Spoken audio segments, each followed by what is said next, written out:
Magereza walitoa taarifa kwa umma baada ya Lissu kusema alichokisema na wananchi kulalamika.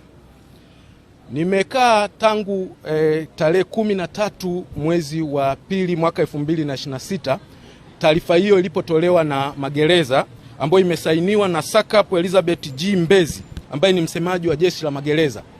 Taarifa ile tulikuwa tunategemea atasema au jeshi la magereza litakanusha kwamba sio taarifa yao, lakini mpaka leo hatujaona ukanusho wa taarifa hii.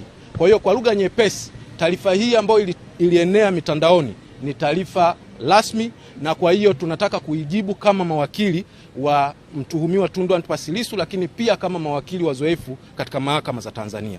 Ukisoma taarifa hii kwa umma, baada ya Lissu kusema kwamba amenyimwa chakula na hajapewa chakula siku ile, wamejibu wakasema kwamba swala la chakula ni swala ambalo linafata sheria na taratibu, na kwamba swala la chakula lipo pia kiusalama na afya ya mtuhumiwa.